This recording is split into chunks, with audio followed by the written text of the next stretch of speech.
Alright, so good morning everyone. So, syempre dito tayo sa Boss Mel Custom Seats, Quezon City branch.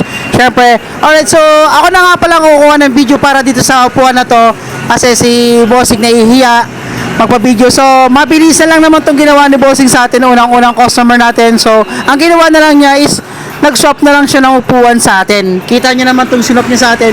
Naka-Boss Mel din. So alam ko nang napaka-loyal sa atin ni Boss. Kita mo. So, pinagawa naman niya dito is bride. So, Bossing, kailan mo pinagawa itong upuan mo na to?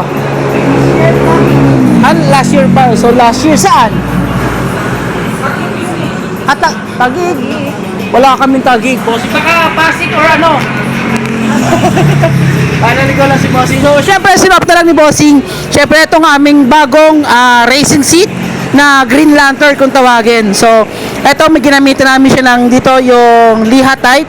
And dito naman, ito yung Momo natin. Syempre, Boss Mel Lifestyle version 1 ang ginamit natin dito.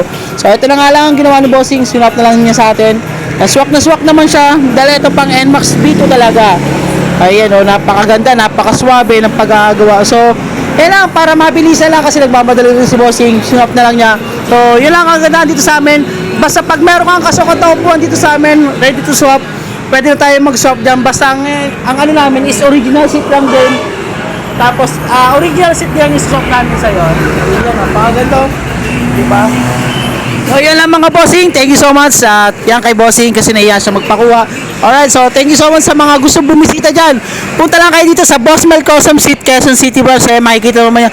Along Mindanao Avenue lang to. Yan kung nakikita nyo. Yan, napakaganda. Diba? So, yan, sa mga gustong pumunta ngayon, punta na kayo ngayong araw ng Webes at wala kaming pila. Alright, so good everyone. Maraming salamat sa iyo and shout out.